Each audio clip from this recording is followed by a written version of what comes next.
할렐루야. 아멘. 우리 옆에 분 한번 인사하도록 하겠습니다. 잘 나오셨습니다. 잘 나오셨습니다. 큰 은혜 받으십시오. 큰 은혜 받으십시오. 국수 맛있게 드셨습니까? 지난 중간, 지지난 중간 늦게 갔더니 막 국수가 없어가지고 못 먹고 누가 또 햄버거를 또 걸어놨더라고요. 또 그래가지고 맛있게 먹고 있는데 오늘은 그럴 줄 알고 2그릇 먹었습니다. 아, 얼마나 배가 부른지 2그릇 먹을 줄 알았는데 2그릇 못 먹겠더라고요. 이 양이 너무 많아가지고. 그래서 억지로 먹게 되는데 포만감이 이 장난이 아닌 것 같아요. 그래서 이제 또 제가 쉬는 시간에 그 녹화를 1-2개 정도를 해야 주중에 교육자들이 이걸 또 올리고 뭐 이렇게 하기 때문에 굉장히 쉬는 시간이 바빠요. 바쁘다 보니까 이게 노곤해지니까 이 녹화도 잘 안 되고 막 이렇게 한 것 같은데 또 오늘 기도하는 집사님이 오후 시간은 피곤한 시간이고 막 이렇게 해가지고 설교를 길게 해야 될지 말아야 될지 상당히 고민이 됩니다. 그래가지고 무언의 압력인 줄 알고 억수로 짧게 간단하게 또 말씀 은혜 주시는 대로 이렇게 하도록 하겠습니다. 시간 되면 너 마치도록 이렇게 할 테니까 길지 않을 테니까 졸지는 마시고 뭐 조는데 또 어떻게 뭐 할 수는 없죠, 그죠? 꿈속에서 주님 만나면 참 좋은 것 같은데 그래도 우리가 정신을 바짝 차리고 또 저희 말씀 가운데 귀를 기울이시면 좋을 것 같습니다. 오늘 본문의 말씀을 통해서 장애물을 뛰어넘는 믿음, 장애물을 뛰어넘는 믿음이란 제목으로 말씀을 나누도록 하겠습니다. 한 교육자가 교육자입니다. 교역자가 아니고 교육자가 아이들이 노는 것을 보고 한 가지 테스트를 했다고 합니다. 아이들이 노는데 장애물을 이렇게 놔두니까 그 장애물 가운데에서 이 3가지의 유형이 행동이 이렇게 나타나더라는 것이죠. 장애물 앞에 멈춰서서 더 이상 나가지 못하는 아이가 있는 반면에 장애물이 딱 있는데 보니까 다른 데로 탁 피해가지고 돌아가는 아이가 있고 마지막 아이는 뭐냐면 장애물이 있든지 말든지 푹 치고 지나가 버리는 아이가 있더라는 거예요.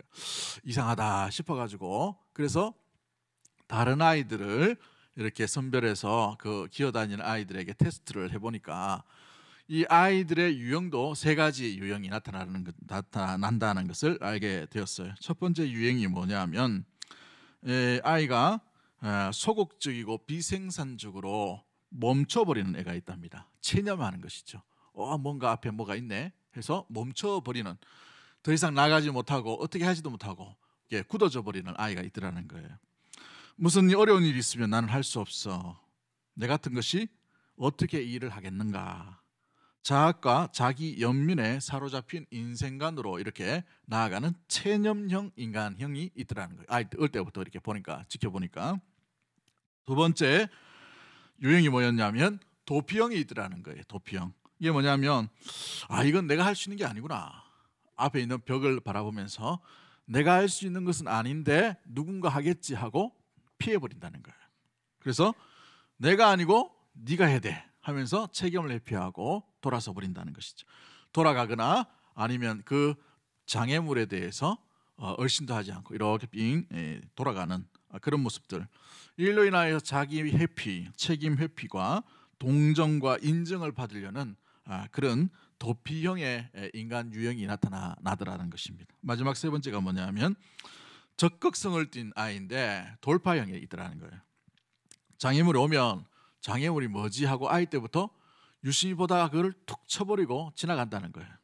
보통 아이들은 대부분이 장애물이 있으면 멈추거나 지켜보다가 돌아가거나 이렇게 굳어버리거나 아니면 다른 데로 나가버리는데 이 아이는 장애물이 있으면 있을수록 이걸 밀어버리거나 제쳐버리고 나가서 자기가 원하는 지역으로 자기가 원하는 장난감을 가지러 이렇게 가더라는 것이죠.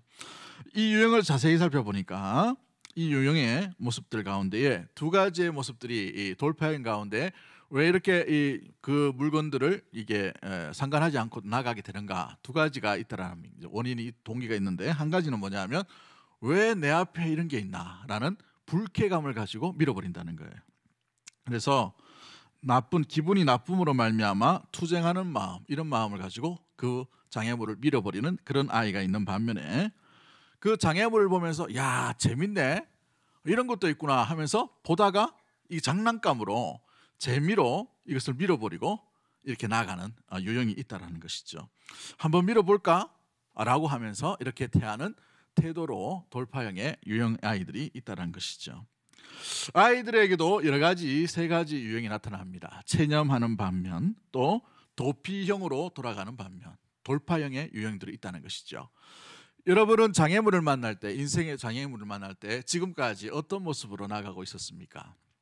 장애물을 만나면 야, 이건 내가 할 수 있는 게 아니구나 라고 멈춰버리는 사람이 있는 반면에 또 때로는 누군가 해주겠지 라고, 누가 도와주겠지, 누가 산신령 같은 사람이 아니면 아버지나 부모님으로부터 뭔가 채워지는 일들이 있겠지 하고 동정과 연민을 느끼게끔 불쌍히 여기는 마음으로 어찌 보면은 이 도피형으로 이게 나가는 유형이 있는 반면에 시험거리가 오거나 어떤 장애물이 오면 그 일로 인하여서 왜 이게 내 인생 가운데 오게 됐나 라는 것을 상황들을 바라보면서 돌파해버리는 사람이 있다는 것이죠. 여러분은 어떻습니까? 과거를 돌아보니 어떤가요? 국수 한 그릇 줘놓고 뭐 이렇게 물어보는 게 많나? 여러 가지 상황 가운데 있겠지만 우리가 때로는 기도하고 또 때로는 하나님 앞에 때를 쓰기도 하고 또 여러 가지 상황 가운데에서 나아갈 그런 순간들이 있을 줄 압니다. 또 울기도 하고 웃기도 하고 배짱으로 튕겨보기도 하고 버티기도 하고 여러 가지 상황들 가운데 우리의 인생이 지금까지 이렇게 오게 된 것은 여러 가지 여러분 나름대로의 여러 가지 방법이 있겠습니다만은 인생 가운데는 장애물이 한두 번 겪는 것이 아님을 우리는 잘 알고 있어요. 매번 그럴 수는 없다는 거예요. 그러므로 믿음의 사람이 장애물을 만날 때에 믿음의 방법을 취해야 하는 것입니다. 그래야 제대로 장애물을 이길 수 있고 장애물을 넘을 수 있고 장애물 가운데 두려워하지 않게 되고 장애물이 오히려 하나님께서 딛고 일어서라는 아름다운 사인인 줄 알고 그 일들 가운데 하나님께서 주신 이유, 하나님께서 주신 목적이 무엇인지를 알게 되어서 그 목적 가운데로 온전히 나아갈 수 있게 되는 것이지요. 장애물 가운데 주의 뜻을 발견할 수 있는 믿음의 모든 가족들 되기를 주의 이름으로 간절히 축복합니다. 장애물로 인하여서 오히려 더 믿음이 돌파하는 믿음을 이 장애물을 뛰어넘는 믿음으로 날마다 나아가게 되기를 주의 이름으로 간절히 축복합니다. 아멘. 그렇습니다. 오늘 본문에 나오는 이스라엘 백성들은 하나님 말씀대로 가나안 땅을 향해 전진해 나가는 이 정복 전쟁을 계속해서 나아가고 있는 상황이었어요. 말씀을 지키고 말씀을 따라서 지금 계속해서 가나안으로 나아가고 있었단 말이죠. 그런데 가나안으로 나갔을 때의 첫 번째 성읍이었던 여리고성을 만나게 됩니다. 여리고성은 이 여리고이라는 이 지역 가운데에서 견고한 성이에요. 최근에 발견된 이 여리고 성읍은 굉장히 작은 성읍인데 옛날 성지순례 가면은 이 작은 성을 보고 이 여리고 성은 작다라고 하는 사람이 있는데 고고학은 발견이 되면 될수록 새롭게 학설이 막 나와요. 그 옛날 걸 믿으면 안 돼요. 그래서 새로운 나오면 또 새로운 학설들이 계속 나온단 말이죠. 최근에 나온 고고학에 의하면은 이 여리고성은 성경에 있는 그 견고한 성의 유형을 그대로 띄었다라고 이렇게 되어 있어요. 위치를 한번 볼까요? 지도를 한번 띄워주시면, 지도 준비됐나요? 안 됐구나. 줬는데 늦게 줬어 그러구나. 예루살렘 북쪽 쯤에 있는 곳이 여리고성입니다. 여리고성. 그래서 이 여리고성인데 이 여리고성 가운데에서 이렇게 나가다 보면 이스라엘 지역은 골짜기 밑에 있는 사람들은 낮은 신분 가운데 있어요. 왜냐하면 이게 이 골짜기 밑으로는 외적들이, 이 적군들이 많이 쳐들어오기 때문에 골짜기 꼭대기로 올라가야, 산 꼭대기로 올라가야 사람들이 사는 지역입니다. 그래서 대부분의 성터가 어디에 있냐면 골짜기 위에 있어요. 산 위에 있단 말이죠. 그래서 산성이 많습니다. 그래서 견고한 성이 많아요. 우리나라도 산성이 많죠. 중국에서 쳐들어올 때에 10,000명이 쳐들어와도 1,000명이 지키고 있으면 못 들고 갑니다. 그만큼 견고한 게 산성이에요. 그와 같이 이 여리고성도 산성으로 되어 있습니다. 산성.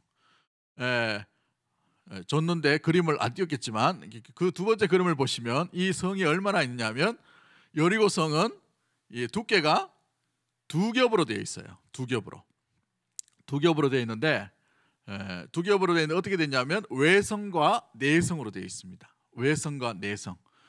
그러니까 내성 안으로 사람들이 살려고 있고 외성은 뭐하는 의미를 가지고 있어요?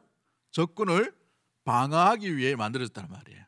그래서 내성과 외성 사이에 거리가 상당히 있어요. 그래서 아주 견고한 성입니다.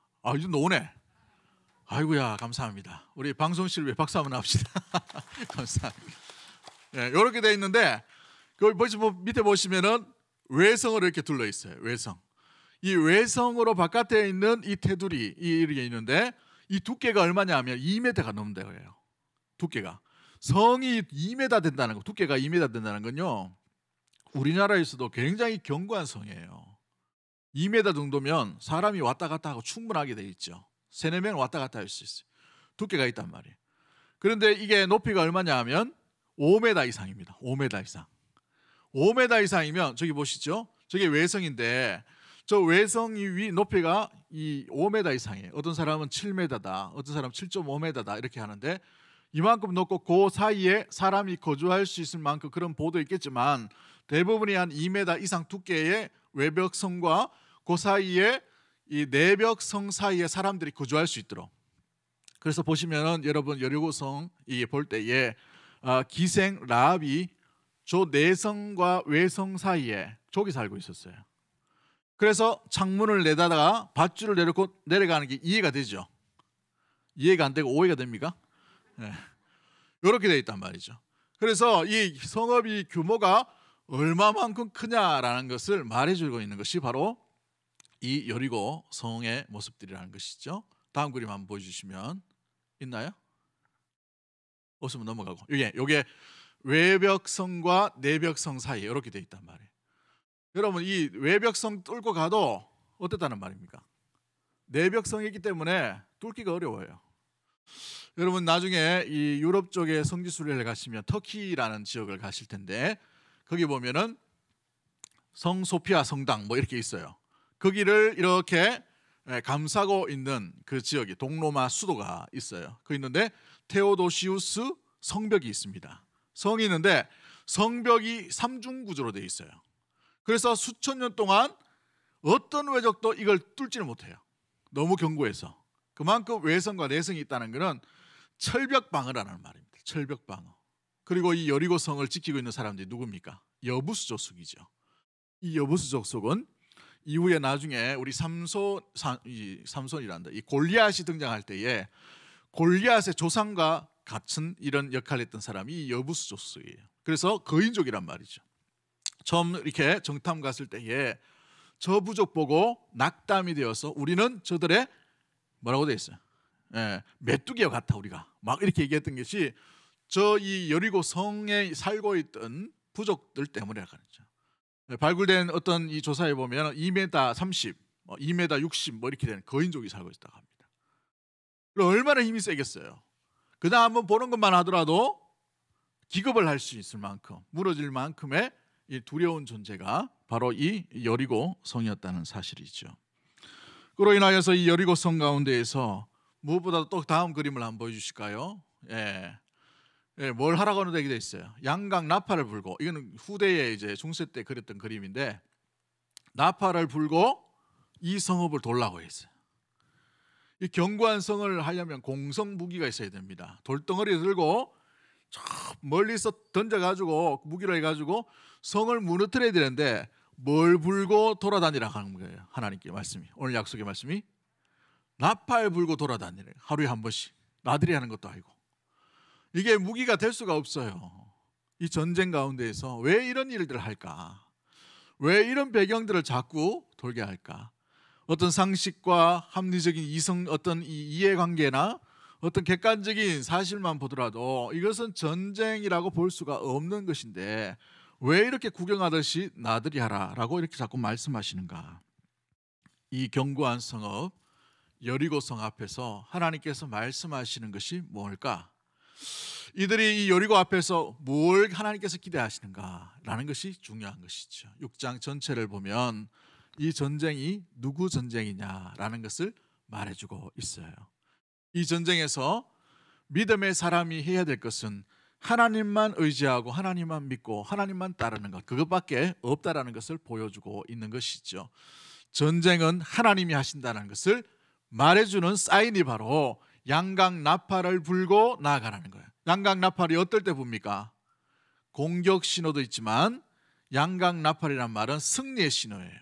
이미 승리했다는 말을 이야기하는 것이죠. 그래서 수많은 군중들이 이 여리고 성 전체를 돌면서 승리를 맛보고 나아갈 수 있도록 하신 것입니다. 그런데 이 성읍이 어떤 성읍이라고요? 신명기 1장 28절 말씀에 그 성읍들은 크고 성곽은 하늘에 닿았다라고 되어 있어요. 어디에 닿았다고요? 하늘에 닿았다. 안악자손, 여부수 부서이 아니고 안악자손이죠. 하늘에 닿았다는 말은 이 얼마나 크고 견고했냐라는 것을 보여주고 있어요. 신명기 3장 5절 말씀에 모든 성읍이 높은 성벽이 둘러있고 문과 빗장이 있어 견고했다라고 되어 있어요. 빗장이 있어서 견고했다. 많은 사람들이 거닐고 자랑할 만한 성읍이었다는 거예요. 어떤 학자는 이 여리고 이 성벽에 마차가 다닐 만큼, 마차 그것도 2대가 왔다 갔다 할 만큼 외성과 내성 사이에 굉장히 큰 거리가 있었다라고 이렇게 얘기합니다.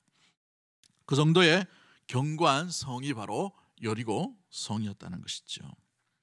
도저히 부술 수 없는 그 성, 도저히 나아갈 수 없는 장애물, 이스라엘 백성들 가운데 유월절의 기적도 맛보았고 홍해도 갈라지는 것을 보았지만 실제 적군 앞에서 전쟁을 하려고 하니까 감당이 되지 않는 안악자손의 성 여리고 성을 만났다는 것이죠. 이런 인생의 장애물을 만날 때에 믿음의 사람이 장애물을 만났을 때에 믿음의 사람이 해야 될 모습들은 무엇일까요? 가장 먼저 우리가 해야 될 것은 어떤 것입니까? 우리의 생각 자체, 생각의 시작, 생각의 출발을 나에게서 출발하는 것이 아니라 생명의 주인이시고 이 전쟁을 이끌어 가시며 전쟁의 주인이신 하나님의 말씀에 고정하는 것이 가장 먼저 필요함을 말해주고 있습니다. 우리 한번 따라할까요? 인생의 장애물을 만났을 때 생각의 기초를 하나님의 약속에 먼저 두십시오. 그렇습니다. 생각의 기초를 하나님 주신 약속에 두는 것이 믿음인 것이죠. 이것으로 인하여서 우리는 장애물을 돌파할 수 있게 되는 것입니다. 여러분, 여호수아서 6장 1절 말씀, 여리고 성이 어떻게 되어 있다고 되어 있습니까? 굳게 닫혔다라고 되어 있어요. 출입하는 자가 없더라라고 되어 있죠. 여기서 1절이 주는 교훈이 굉장히 중요합니다. 굳게 닫혔다라는 거예요. 이 성읍이 어떤 성읍이라고요? 난공불락의 성이에요. 그래서 안에서 잠궈버리면 열자가 없다는 것이죠. 그런데 반대로 말하면 뭘 하시겠다는 말입니까? 하나님이 여시겠다는 거예요. 할렐루야. 이 성경 말씀을 보면서 우리가 전반적으로 이해될 것이 있어요. 굳게 닫혔어요. 굳게 닫혔어요. 그러면 사람의 힘으로 이스라엘의 이 오합지졸과 같은 이 군대로는 도저히 열 수 없는 성읍이라는 거예요. 장애물을 극복할 수 없다라는 것이죠. 너네 힘으로는 할 수 없는 거야 라는 거예요. 그래서 돌면서 나팔 불라는 거예요. 뭘 하는 것입니까? 하나님을 찬양하는 것이죠. 승리를 하나님께 돌리는 것이죠. 왜요? 굳게 닫혔던 것을 열 자는 하나님밖에 없음을 알기 때문에 그런 거예요. 그래서 하나님께서 하시겠다는 것입니다. 이 일에 너희가 하는 것이 아니라 내가 할 거야 라는 사인으로 굳게 닫혀있던 이 여리고 문을 나팔 소리 몇 번 돌고 마지막 나라 7번 돌 때 소리 지르는 그 소리로 인하여 하나님께서 사인을 주시면 무너뜨려버리는 놀라운 일들. 겉으로 안으로는 굳게 닫혔지만 하나님만이 여실 수 있는 방법으로 이 일들을 열어 가신다는 것을 말씀해 주고 있는 것이죠. 도무지 우리의 능력과 힘으로는 불가능하다고 생각되는 것들, 그것도 역시 마찬가지입니다. 우리 생각과 우리의 어떤 전략과 우리의 어떤 경험으로는 도저히 감당할 수 없는 일들이 우리 인생사 가운데 많이 일어납니다. 여러 가지 삶도 마찬가지죠. 내 자녀인데 내 마음대로 되지 않아요. 내 사업인데 내 사업이 내 마음대로 되지 않아요. 내 가게인데 내 마음대로 되는 게 아닙니다. 그렇죠? 우리의 일도 마찬가지죠. 우리가 이 난공불락과 같은 장애물을 만났을 때 그럼 어떻게 해야 되는가? 이 난공불락을 해결할 수 있고 열 수 있는 그분께 매달려야 되는 거예요. 그러면 그분의 전략, 그분의 말씀이 뭔지를 우리의 생각의 출발부터 거기로 먼저 시작을 해야 한다는 사실이죠. 하나님의 말씀이 뭔가? 거기로부터 우리는 선택과 또 바라봄과 마음에 품는 모든 삶의 태도를 출발해야 한다는 것입니다. 여러분, 하나님께서 이 이스라엘 백성에게 주신 말씀이 뭡니까? 여호수아서 1장 2절 말씀 한번 볼까요? 여호수아서 1장 2절 말씀 우리 한번 읽어봅니다. 시작. 대종 모세가 죽었으니 이제 너는 이 모든 백성과 더불어 일어나 이 요단을 건너 내가 그들 곧 이스라엘 자손에게 주는 그 땅으로 가라. 아멘. 여러분, 여기 보시면은 이 요단을 건너, 그 건너가는 땅은 뭐라고 되어 있어요? 주는 땅이라고 되어 있어요. 누가 주셨어요? 하나님이 주시는 땅이라고 되어 있습니다. 그 땅으로 어떻게 하라고 되어 있죠? 가라라고 되어 있어요. 이스라엘 백성은 전쟁을 신경 쓰는 것이 아니고 뭘 신경 쓰면 됩니까? 가는 거만 신경 쓰면 돼요. 여러분, 열매는 누가 맺게 하시는 거예요? 하나님이 하시는 겁니다. 열매를 주실 수 있는 분은 하나님이셔요. 생명을 구원하시고 생명을 주실 수 있는 분은 하나님인 줄 믿습니다. 그러면 하나님께서 우리에게 요구하시는 것이 있어요. 그 요구하시는 게 뭐예요? 오늘 오전에도 말씀을 드렸던 것처럼 발을 옮기는 겁니다. 발자국을 옮기는 거예요. 발걸음을 옮기는 거예요. 오늘 여호수아서 1장 2절 말씀에 가라고 있으면 가는 거에 초점 맞춰야 되는 것입니다. 가서 어떻게 전략을 세우고 공성 무기도 없고 저들은 거인족이고 이거 따지지 말고 묻지도 말고 따지도 말고 하나님이 명령하신 거 가는 거에 초점을 맞추면 된다는 거예요. 여기에 생각의 초점을 시작이 먼저 준비되어야 되고 머물러 있어야 되는 것이죠. 여러분, 현실의 장애물을 보는 것이 아니라 하나님의 약속이 뭔가를 빨리 돌아보셔야 돼요. 하나님의 약속의 말씀이 뭔가를 점검하면 내가 해야 될 게 뭐고 하나님께서 주실 것이 무엇인지를 어렴풋이 드러나게 되어 있는 것입니다. 우리는 가는 것이고 하나님께서는 주시는 겁니다. 그 땅을 주시는 분은 하나님이시고 우리는 가야 할 일에 초점이 맞춰져 있는 것인 줄 믿습니다. 우리가 헌신하거나 봉사할 때도 마찬가지예요. 봉사에서 내 부서가 뭔가 잘 되고 우리 구역이 뭔가 잘 되고 교회가 잘 되고 나라가 잘 되고 물론 우리가 기대해야 되고 소망하고 기도해야 되겠죠. 그런데 그걸 하시는 분, 불어주시고 열어주시고 열매 있게 하시는 분은 하나님이시란 말이죠. 하나님께서 하나님 때에 그 일들을 하신다면 우리가 해야 될 게 뭡니까? 그 자리로 나아가서 봉사하는 거예요.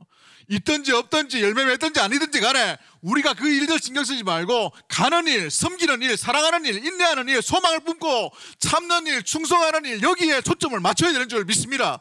그러다 보면 하나님께서 그 장애물을 이길 수 있도록 주시는 거예요. 주시는 거. 그 부서가 어렵고 힘들고 정말 내 힘으로 감당하는 그 같은 그 모습들 가운데 있다 하더라도 그것을 이기게 하시고 승리게 하시고 열어가게 하시고 이해하게 하시고 일들이 되게 하시는 것은 누구입니까? 하나님이라는 사실이에요. 할렐루야. 우리가 이것을 혼동돼 버리면 어떻게 됩니까? 여러분, 우리가 진짜 이 아이디어와 IQ와 머리가 좋아요, 사람들이. 그런데 머리가 너무 좋다 보니 될 것에 대한 기대를 너무 많이 한단 말이에요. 이게 뭔지 아십니까? 죄의 본성이에요. 여러분, 이 죄의 본성이 얼마나 무서운지 아십니까? 하와가 에덴 동산 가운데에서 뱀이 유혹할 때 뭘 제일 먼저 건드려요? 될 걸 먼저 건드리죠. 될 걸. 진짜 죽나? 아니야. 하나님처럼 될 거야. 하나님처럼 되기 때문에 하나님이 너희들 못 먹게 했을 거야 라고 이렇게 가는 거예요. 목적에 대해서, 열매에 대해서 계속 이렇게 강조하는 것이죠.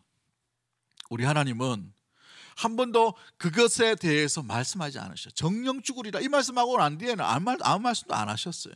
동산에서 거닐고 쉬고 평안을 누리고 기쁨을 누리고 하나님 안에서의 평안과 평강을 누릴 수 있도록 마음껏 즐기고 마음껏 감사하고 마음껏 사랑하고 마음껏 누릴 수 있도록 만들어 주셨던 것인데 그 실과의 나무에 대해서 초점을 맞추고 열매에 대해서 초점을 맞추는 건 사탄이란 말이에요. 그러다 보니 어떻게 됩니까? 자기의 욕심으로 그것을 따버리게 된 것이죠.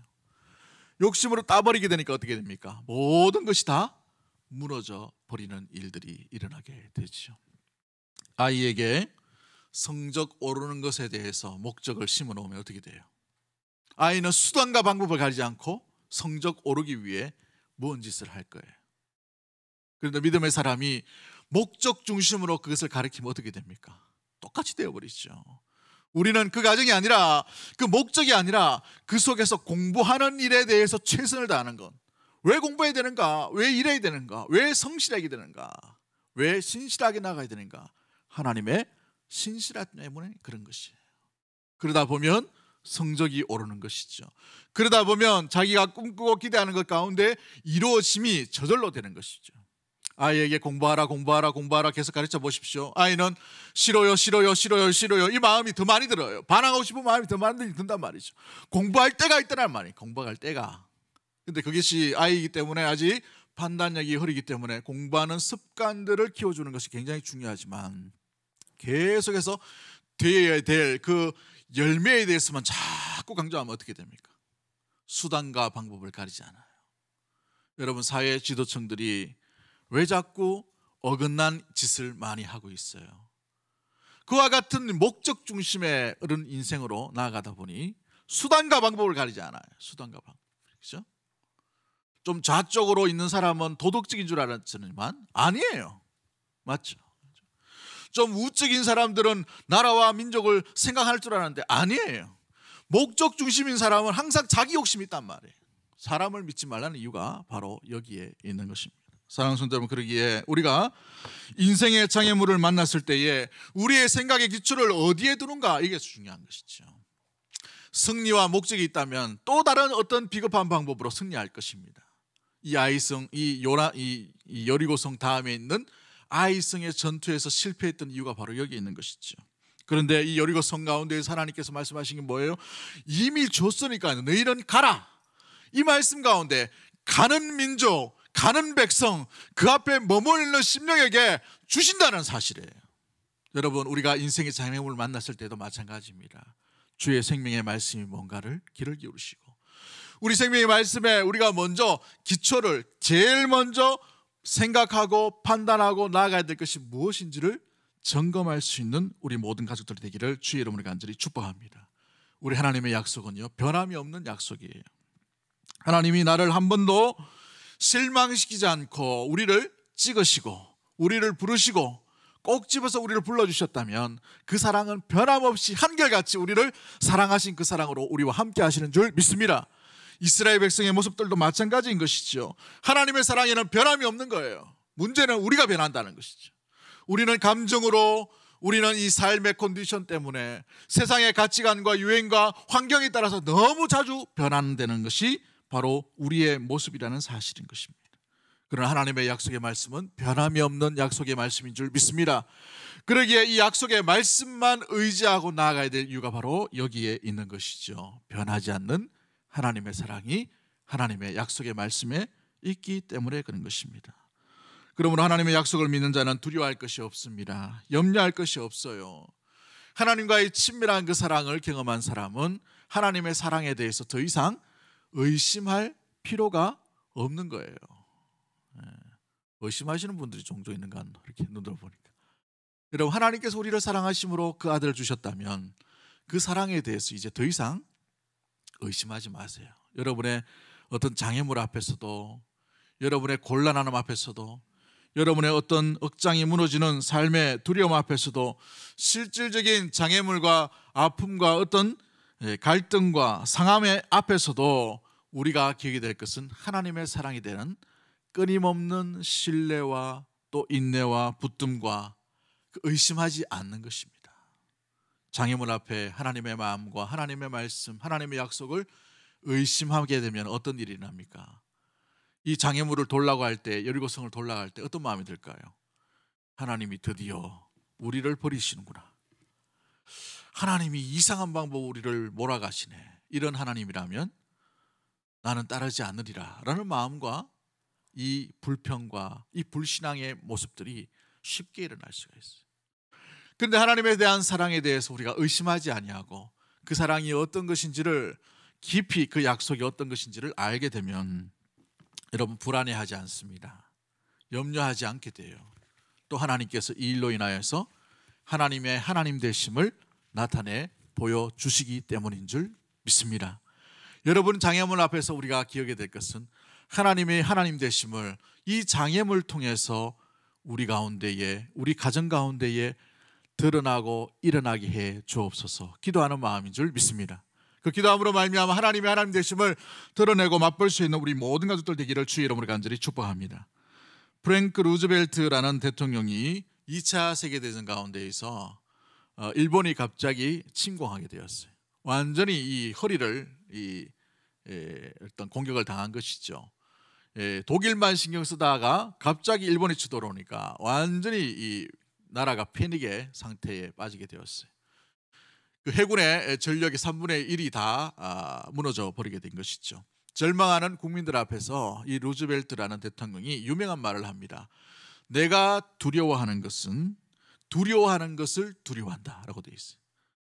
내 자신이 뭔가 두려워하는 그 자체가 두렵다라는 것을 이야기하는 거예요. 사랑하는 성도 여러분, 이 어떤 세상 가운데 있는 사람도 마찬가지이지만 우리 믿음의 사람이 하나님을 신뢰하고 하나님을 믿는다면 난공불락의 장애물이라 하더라도 그 어떤 것이라 하더라도 그 앞에서 두려워할 필요는 없는 것입니다. 왜냐하면 이 전쟁이 하나님께 속한 것이기 때문인 줄 믿습니다. 하나님께서 보내라 하시고 가라 하셨는데 거기에 장애물이 있다면 하나님이 주신다고 하셨으니 하나님께서 이 장애물을 하나님께서 여신다는 것이고, 사람으로는 열지 못하지만 하나님이 친히 어떤 방법으로 여실 것임을 이미 우리가 신뢰함으로 나아갈 수 있게 되는 것이지요. 그렇습니다. 난공불락의 어떤 장애물도 두려워하지 말고 주님을 의심하지 말고 주의 사랑에 신뢰함을 가지고 나아갈 수 있는 믿음의 모든 가족들 되기를 주의 이름으로 간절히 축복합니다. 그러기 위해 우리의 생각과 시선이 주의 말씀에 머물러 있어야 되는 거예요. 주의 말씀에 머물러 있어야 되는 것이죠. 조니 에릭슨 타다라는 이 미국의 수영 선수가 있습니다. 아주 미인인데요. 이 분이 1967년도에 최우수 여자 체육인으로 뽑히게 되었다고 합니다. 그런데 다이빙을 하다가 목이 부러지는 사고가 일어났어요. 그래서 하반신이 완전히 못 쓰게 되었습니다. 더 이상 자기 미래를 열어갈 수가 없게 된 것이죠. 아무런 희망도 없이 하반신 마비라는 자신의 처지를 헤쳐나가려고 여러 가지를 생각하고 극복하려고 하니 너무나도 힘들고 너무나도 난공불락의 그런 삶의 모습이었다고 합니다. 마치 여리고성을 극복해야 되는 이스라엘 백성들처럼. 그런데 이 조니가 하나님의 분명한 목적이 있을 것과 하나님의 약속의 말씀을 온전히 자기의 친구가 이야기하는 것을 듣게 되었어요. 그 말씀을 붙들게 됐다는 것이죠. 너의 몸으로도 하나님께서 영광 받으실 분명한 뜻이 있을 거야 라고 던진 그 친구의 말 한마디 가운데 그녀가 완전히 낙심과 좌절에서 벗어나게 되었다고 합니다. 그로 인하여 자기의 삶, 손이 움직이잖아요. 손이 굳어버렸어요. 이렇게 휠체어를 탈아야 합니다. 그 다음 그림 보여주시죠. 다음 그림이 없나? 그림 4장 줬는데 예. 손을 움직일 수가 없어요. 그럼 뭐로 그립니까? 입으로 그림 그리는 은사를 찾게 되었어요. 입으로 그림을 그리는. 또 그 다음 그림요. 이렇게 그립니다. 이제 나이가 좀 들죠. 이렇게 그림을 그림으로 자기 인생 가운데의 은사를 발견하게 된 거예요. 이 몸으로도 하나님의 영광을 드러낼 수 있겠구나라는 것을 알게 되었어요. 그래서 이분이 썼던 책이 있는데 스텝 어 퓨터라는 책입니다. 한 발만 더 멀리라는 책이에요. 한 발만 더 멀리. 우리 두란노나 여러 가지 서적으로 몇 권이 번역됐습니다만은 베스트셀러가 되었어요. 그런데 여기에 보면 이런 책에 그 책에 이렇게 고백합니다. 나에게 장애가 있어도 내가 부족해도 하나님은 무엇인가 나에게 목적을 두셨다라고 되어 있어요. 목적을 두셨다. 손이 굳어가지고 이렇게 들려 있어요. 들지를 못합니다. 그래서 입으로 붓을 들고 그림을 그립니다. 그런데 그림을 그렸던 그 그림이 사람들에 의해서 감동을 주는 거예요. 사람들이 감동을 받는 그 일들 인하여서 하나님께서 내게 삶의 목적으로 주신 은사라는 것을 알게 되고 하나님께 오히려 영광을 돌리게 됩니다. 한 발만 더 멀리, 한 걸음만 더 멀리 이렇게 하는 것이죠. 그의 인생의 꿈과 소망은 다른 것이 아니에요. 이 작은 그림으로 인하여서 여러 가지 이후 하나님께서 주신 이 달란트를 인하여 하나님께 영광을 돌려드리는 것이죠. 상업 미술의 전문가가 됩니다. 또 그녀의 책이 베스트셀러가 돼요. 그가 그렸던 그 그림이 많은 사람들에게 주목을 받고 그 속에서 하나님을 노래하고 찬양하는 아름다운 영광의 도구가 되었다는 사실입니다. 우리에게도 저마다 여러 가지 장애물이 우리 인생 가운데 있을 줄 압니다. 건강의 장애물도 있을 것이고, 물질의 장애물도 있을 것이고, 관계의 장애물도 있을 것이고, 자녀라는 장애물도 있을 것이고, 내 앞에 가로막고 있는 여러 가지 장애물을 만날 때에 우리는 우리의 삶과 우리의 이 땅 가운데의 가치관을 통해서 왜 이런 고통과 이런 장애물들이 극복하지 못할 것 같은 어려움들이 내게 오는가라고 그 상황과 그 순간들을 한탄하고, 때로는 불평하고 낙담하고 주저앉을 때가 종종 있게 되지요. 때로는 그것이 내가 감당할 수 없는 일임을 알고 체념을 해버리거나, 아니면 누군가 해주겠지라고 도피해버리거나, 내가 스스로 이겨보려고 몸부림치는 돌파형으로 나가든지, 그러나 어떤 방법도 인생 가운데 믿음의 사람이 나아가는 장애물들은 믿음의 사람이 견디고 이겨내게 되겠지만, 나의 힘, 믿음의 사람의 힘이 아니라 하늘로부터 오는 힘, 주님의 약속에 신실한 의심을 하지 않고 나아가는 그 힘으로 말미암아 이겨내게 되는 줄 믿습니다. 그 힘이 아니고서는 우리는 이길 수가 없다는 것이죠. 그 힘으로 걸어가신 분이 누구이십니까? 우리 주 예수 그리스도이시죠. 우리 주님도 끝까지 하나님의 말씀에 순종하고 하나님의 말씀에 귀를 기울이고 하나님의 말씀과 함께 갔음으로 말미암아 십자가까지 능히 감당하시는 일들로 일어나게 되셨어요. 겟세마네 동산에서 주님께서 기도하실 때도 어떻게 기도하셨습니까? 나의 원대로 마옵시고 아버지의 원대로 하옵소서. 주의 뜻을 따라 온전히 나아갔던 것을 보게 되죠. 극심한 40일간의 그 시험 가운데에서도 우리 예수님은 말씀으로 하나님의 약속의 말씀을 의심하지 않음으로 이기셨던 것들을 바라보게 됩니다. 우리의 낙심된 시험 가운데에서도 우리의 힘으로 감당할 수 없지만 하나님의 신실한 약속의 말씀을 붙들고 나아가는 자에게 주 성령께서 이길 힘을 주실 줄 믿습니다. 하늘 문을 여시고 그 10년 가운데 감당할 수 있는 체력과 감당할 수 있는 믿음과 감당할 수 있는 지혜와 감당할 수 있는 체격도 하나님께서 허락해 주실 일들이 나타나게 되는 줄 믿습니다. 내 힘대로 이기지 말고 주님 주신 힘을 가지고 장애물을 이겨나갈 수 있는 믿음의 모든 가족들이 되기를 주님의 이름으로 간절히 축복합니다. 기도합니다. 하나님 아버지 감사합니다.